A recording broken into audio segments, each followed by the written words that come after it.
The great hall was silent when Ethan Cole walked in. His heavy armor shone under the bright lights of the palace. Every step he took echoed through the vast chamber. Men and women dressed in royal colors stood on each side, watching him with sharp eyes. They whispered softly, wondering who this man was and what he could do. No one from his world had ever come this far before.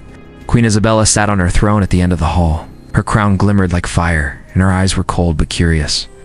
She had heard stories about the warriors of Earth. They said these men were strong without the help of machines. They said they fought with courage and never gave up. But stories were easy to tell. Proof was harder to give. She wanted proof today. Ethan stopped in the center of the hall. His voice was calm when he spoke. He asked why he had been called. The queen rose slowly, her gown flowing like water across the marble floor. She looked down at him and said, "I called you because words are not enough. I want to see what makes your kind so special. I want to know if the stories are true." Her voice was sharp, like a blade, and it carried across the hall. Every guard stood still. Every noble waited for what would happen next. Ethan kept his head high. His helmet hid his face, but his voice was steady. He said, "What do you wish to see, Your Majesty?" The queen smiled, but it was not a warm smile. It was a smile that tested him. She walked closer, her steps slow and powerful. "Take off your armor," she said. "Show us who you are without it. Show us what strength looks like without steel to cover it." Gasps filled the room.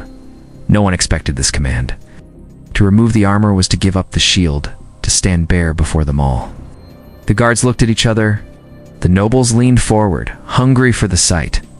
Some whispered that the man would refuse. Some thought he would fail. The queen's eyes did not move from him. She waited. Ethan said nothing for a moment. He looked around the hall, then back at her. There was no fear in his voice when he spoke. "If that is your wish," he said, "then I will do it." His words were simple, but they struck like thunder. The hall went silent again. He reached for the clasps of his armor. The metal was dark and heavy, built to withstand the fire of war. Slowly, he began to unfasten it. The sound of steel unlocking echoed like drums. One piece after another fell to the ground. His gauntlets, his chestplate, his boots. Each strike on the marble floor was a challenge answered. The room held its breath. The queen did not move.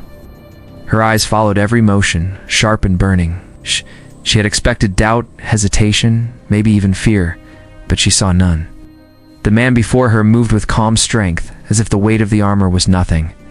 His back was straight, his hands were steady. His silence was louder than words. When the last piece of armor fell, the hall seemed to grow brighter. Ethan stood tall, his frame strong and marked with old scars. His body told the story of battles fought and survived. There were no wires on his skin, no marks of machines. This was strength in its purest form, carved by years of struggle, built by will alone.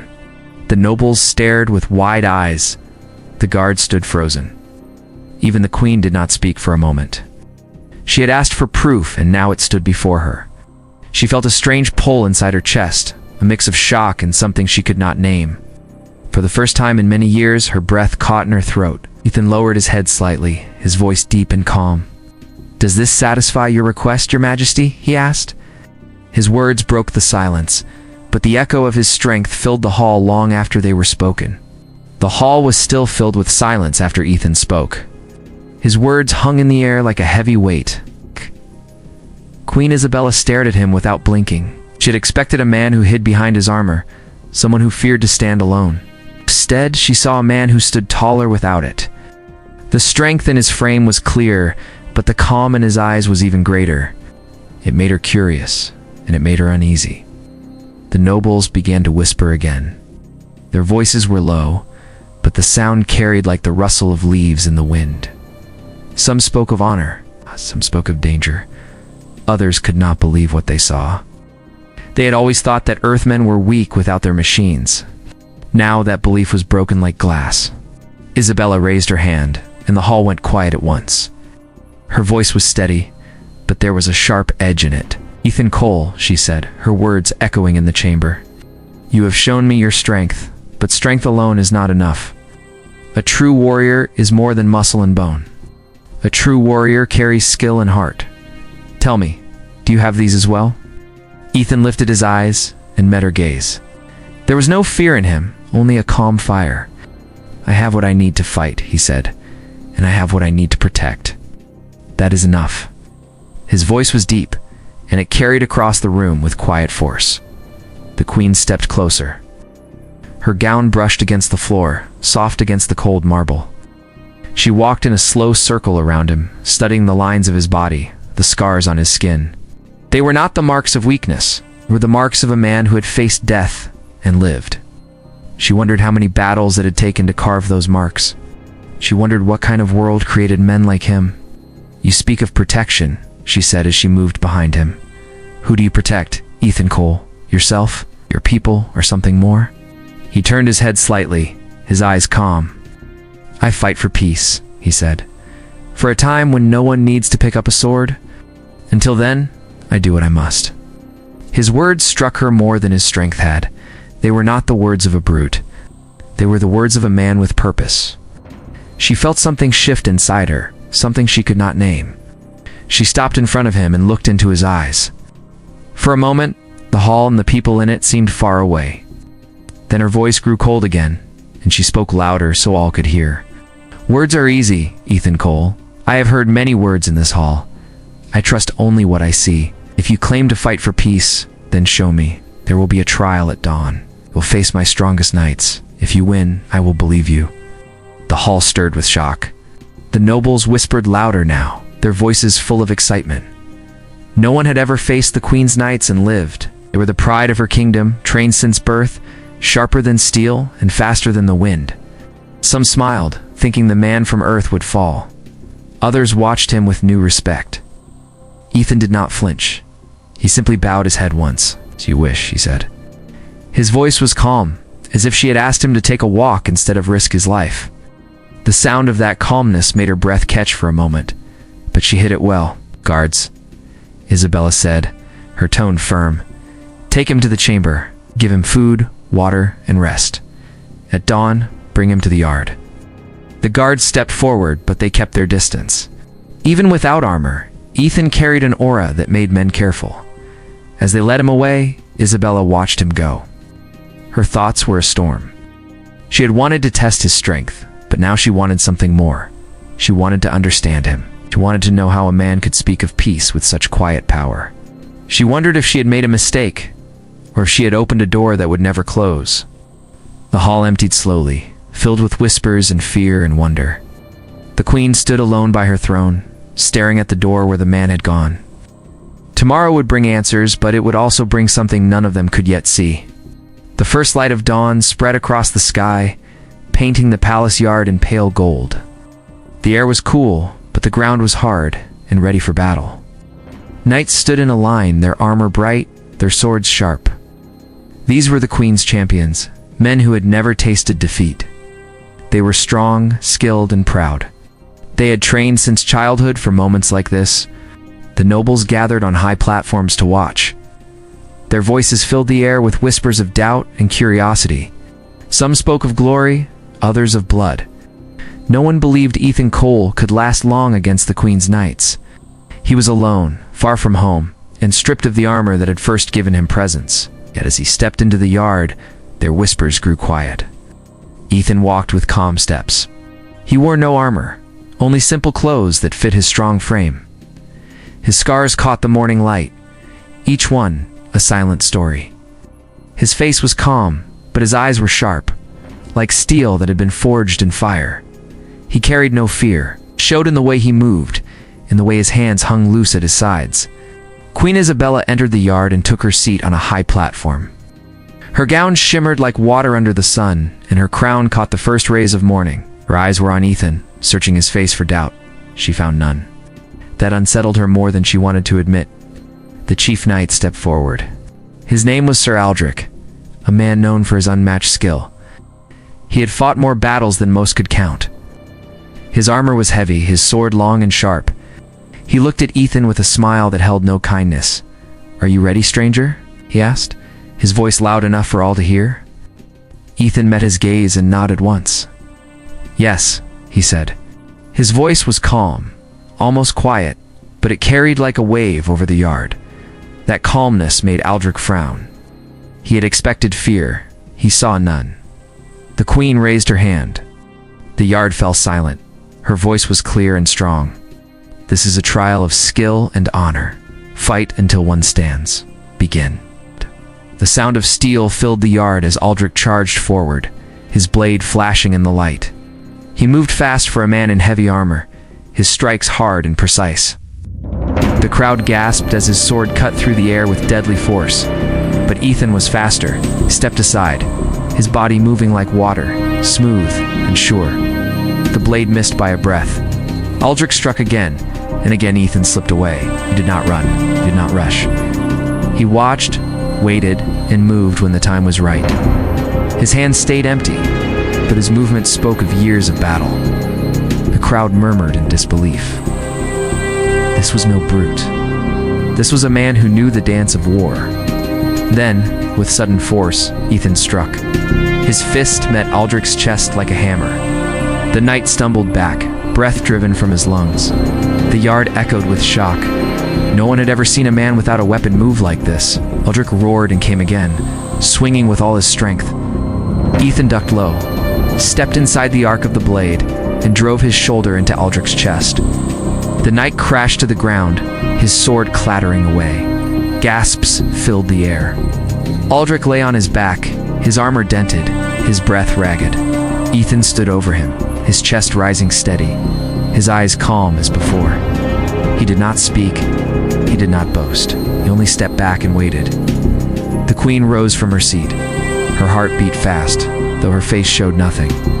She had seen skill before, but never like this. This was not luck, this was mastery. It came from a man who fought without steel. Enough, she said. Her voice rang across the yard. The guards rushed to lift Aldrich, but the knight pushed them away, shame burning in his eyes. He looked at Ethan and gave a short nod.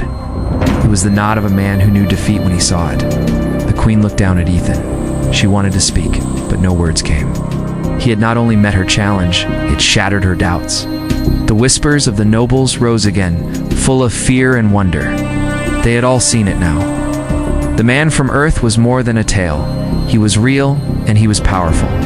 Ethan bowed his head slightly toward the queen, his calm voice breaking the heavy silence. "Does this satisfy you, your majesty?" he asked. Her fingers gripped the arm of her seat. She had no answer yet, because the truth was more than proof. It was a storm rising inside her, one that would not stop. The yard was quiet after the trial ended. Ethan stood alone in the center, his breathing steady, his face calm. Round him the nobles whispered with voices full of shock and wonder. The queen had returned to her throne, but her eyes had not left him for even a moment. She had seen strength before. She had seen warriors who could crush men like stones, but this was different. He fought with power, but also with control. Every move had purpose, not rage. Ethan was taken back to the chamber where he had stayed before. The guards walked with him, their steps heavy on the stone floor. None of them spoke. They had seen what he could do, and now their silence was not from duty, but from respect. When they reached his room, they opened the door and stepped back without meeting his eyes. Ethan entered and closed the door behind him, sat on the wooden bench, his body relaxed, his mind calm. He had faced worse than this before. He knew this was not the end. In the throne room, Queen Isabella dismissed the nobles one by one. Their voices clung to the walls like smoke, full of questions, full of fear. Some spoke of honor, others of danger. Some warned her that the man was too powerful to be trusted. She listened, but her face was a mask. When the last voice faded and the great doors closed, she sat in silence, her hands resting on the arms of her throne. Her thoughts were not silent. They roared inside her like a storm. Why had this man unsettled her so deeply? She had seen warriors before, many of them strong, many of them proud. But Ethan was not like them. He spoke of peace, yet he fought like fire. Stood with no armor, and yet no fear. Had no weapon, yet he broke her strongest knight. He did it without anger, without cruelty. Fought because she asked, not because he wanted glory. That thought struck her more than any other. Most men crave to prove themselves. Ethan had nothing to prove, yet he gave everything. Why? She could not let the question go. The next day, the queen sent for him. The guards brought Ethan into the private hall behind the throne room. It was smaller, quieter, with tall windows that let in soft morning light. Isabella stood near a long table covered with maps and scrolls. She turned when he entered. For a moment, they only looked at each other. "You fought well," she said at last. Her voice was steady, but there was something different in it now. It was not sharp like before. It was deeper, almost thoughtful. "My knight is the best in this land. Few have faced him and lived. You did more than live. You defeated him." Ethan bowed his head slightly. "I did what was asked," he said. She walked closer, her eyes never leaving his. "You speak so simply," she said. "You fight like a storm and speak like a quiet river. Tell me why. Tell me what you truly want." He looked at her, his gaze calm and strong. "I told you before," he said. "I fight for peace. For a time when men do not have to bleed for power. For a day when no mother loses a son, no child loses a father. Until that day comes, I fight to end wars, not to start them." His words struck her like steel to stone. She felt her chest tighten, though she did not show it. She turned away and walked to the window, looking out at the gardens below. The sunlight caught her crown, making it shine like fire. For a long time, she said nothing. Then she spoke, her voice low. "Do you believe that day will ever come?" Ethan stood behind her, his voice quiet but sure. "Yes," he said. "But only if someone is willing to fight for it." The queen closed her eyes for a moment. She had ruled for years. She had seen greed, betrayal, and war. She had learned to trust no one fully. Yet here was a man who spoke of hope as if it was more than a dream. She turned back to him, her eyes sharp, but something new burned in them. "You have proven your strength," she said. "You have shown your skill. But what you speak of is more than strength. It is trust. And trust is harder to win than any battle." Ethan nodded once. "Then I will earn it," he said. For a moment, their eyes held each other, and the air between them grew heavy with something unspoken. It was not war. It was not peace. It was something that could change everything. She looked away first, her voice firm again, though softer than before. "There is a council meeting tonight," she said. "Come, there are things you need to hear." And with that, she turned and walked away, leaving Ethan alone in the quiet hall, his eyes following her until the door closed behind her. The council chamber glowed under the light of tall crystal lamps. The long table was filled with men and women in fine robes, their faces sharp with judgment. Maps and scrolls covered the polished surface, marked with borders and battle lines. These were the voices of power, the ones who decided war and peace. Tonight, they would decide what to do with Ethan Cole. When he entered the room, all eyes turned to him. Some looked with fear, others with anger, and a few with quiet respect. The whispers began at once, low and cutting. They spoke of the trial, of the knight he had beaten, of the danger he represented. Some said he was a threat that must be removed. Others said he could be the key to something greater.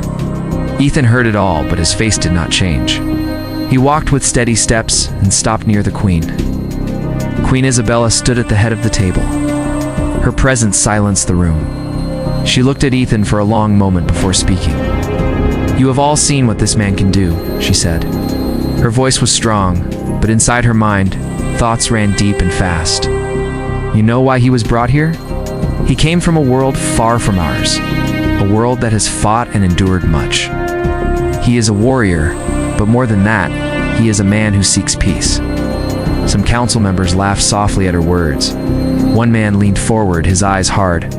"Peace. He speaks of peace, but he is built for war," the man said.